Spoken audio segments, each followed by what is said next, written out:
Okay, so I decided to purchase a gaming monitor from Temu, which obviously didn't go as planned. My original plan was to order the Gigabyte GS27FC, which is a 2K 170Hz monitor. As many of you already know how misleading and inaccurate descriptions Temu sellers provide.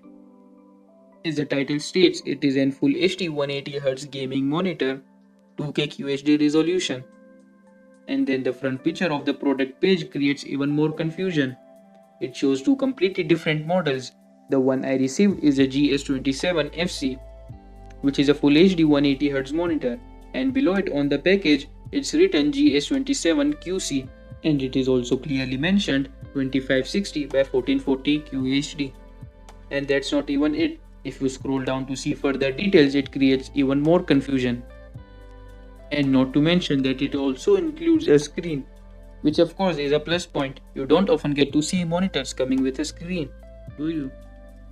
After judging it by the price, which was 81 dinars back when I placed the order, and reading the user manual, I was convinced that it would be a 2K monitor.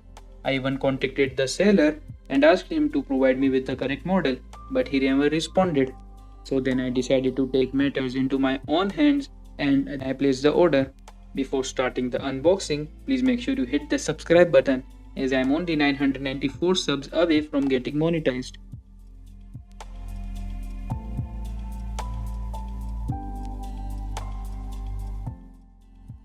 Although the package is from Temu, it is in good condition and nothing is damaged. On the package, we get to see some key features of this monitor, like 1500R curvature, 180Hz, the contrast ratio, features game assist, and technologies like low blue light and flicker free. Upon opening up the box, we get to see a user manual printed on one of the flaps on how to unbox the monitor and attach the stand. Upon pulling out the styrofoam, which took quite some time, we get to see all the accessories included.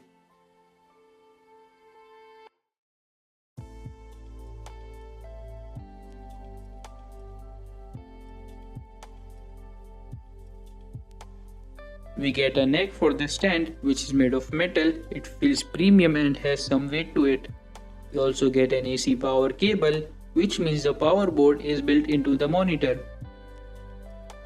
The base of the stand, an HDMI cable,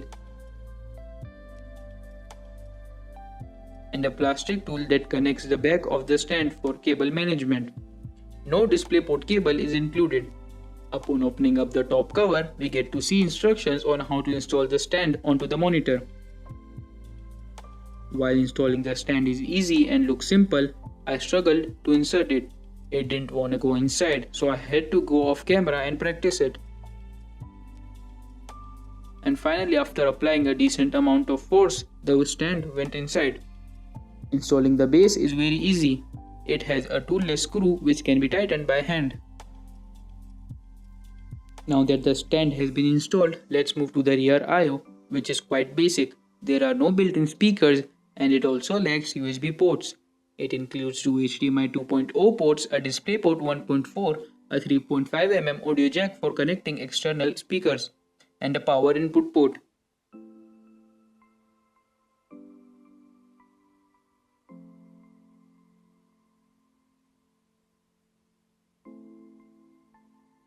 Upon removing the monitor from the styrofoam, the first thing I noticed was how big it was in comparison with my 24-inch monitor. It also has a 100 by 100 VESA wall mount support.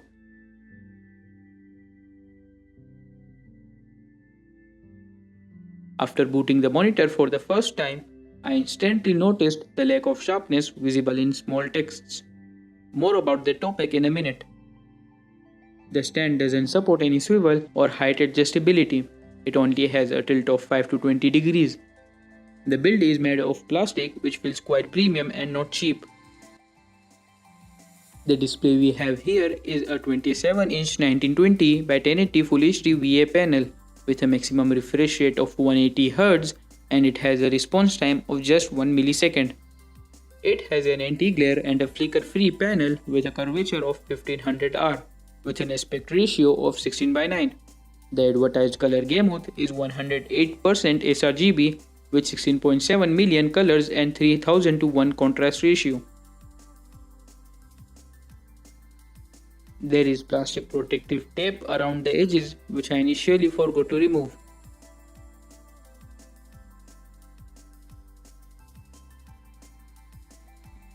Although it has an HDR-ready certification, the peak brightness is just 250 nits, so I wouldn't expect a good HDR experience from this monitor.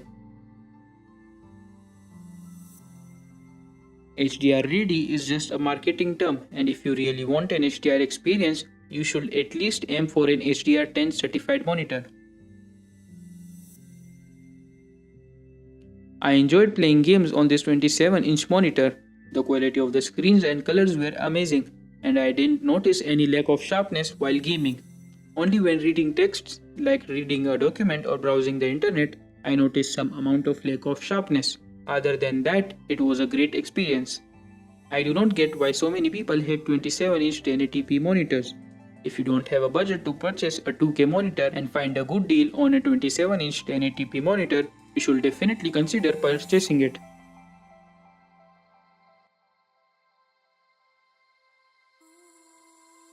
The OSD can be controlled by a joystick which is present at the bottom of the monitor. Alongside it, there is a tiny LED indicator which is invisible from the front side. Upon clicking the joystick, we are presented with 4 choices: Settings, Game Assist, Power Off and Crosshair. Let's start with Settings. There are a total of 6 categories, from which the picture setting has 7 options to choose: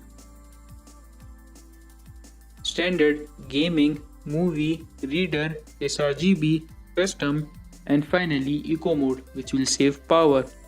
They can all be adjusted to your needs. Gigabyte also features an application called Sidekick to control the OSD with your PC. It works with HDMI and DisplayPort connections. No extra cable is required. Currently, I am connected via DisplayPort connection with my PC. You can control all the settings with your mouse and keyboard, which is a convenient and very useful feature. Setting the color temperature to normal or natural provides authentic visuals, and setting super resolution mode between 0 to 1 works best for me, as overdoing it may introduce over-sharpening artifacts. There's an extra feature provided in the app named App Info. Just select the picture mode and then select the application you want, and it will automatically adjust the picture mode when you launch the application. This could be very useful if you constantly keep switching between playing games and photo or video editing. Next, we have the Gaming Assistant feature. You can enable or disable on-screen crosshair and refresh rate info, and you can also add a timer or set a countdown while gaming. Also, there is an extra feature named Function List, which I forgot to capture on the camera. You can select a function from the function list and then add a keyboard shortcut to it.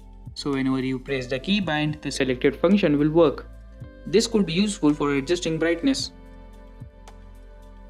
This monitor has the typical FreeSync certification found in most modern gaming monitors. It will also work as G-Sync only when connected via a DisplayPort cable. The monitor supports up to 180Hz on DisplayPort and as well as on HDMI.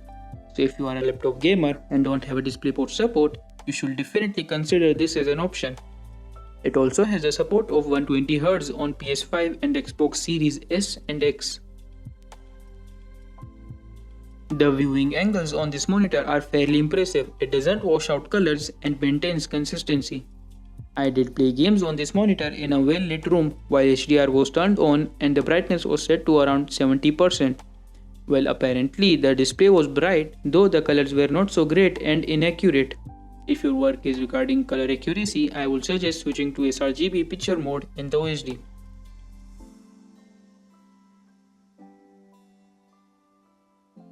I ran some UFO tests on this monitor, and to be honest, the results were rather impressive.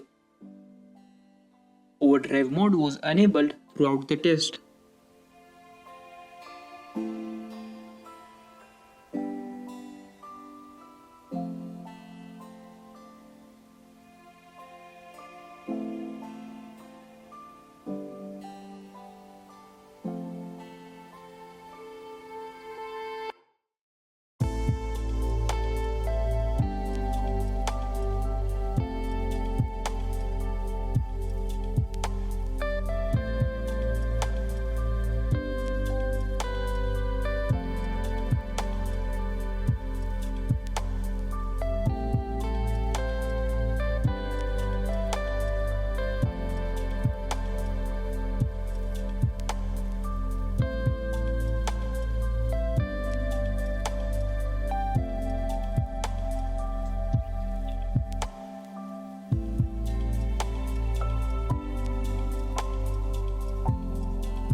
The Gigabyte GS27FC was available on Amazon for just $100. The deal was just too good to be true.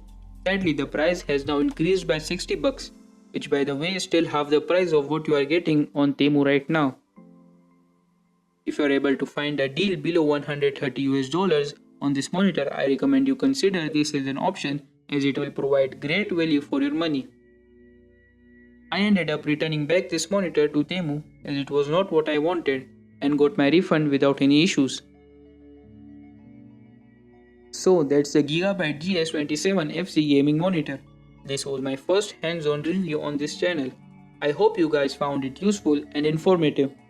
Please let me know what improvements should I make in upcoming videos. If you want me to buy more monitors from Temu and review them, please let me know in the comment section below. Consider liking this video and subscribing to this channel as it will keep me motivated to create additional videos. Thanks, and I'll see you in the next one. Bye.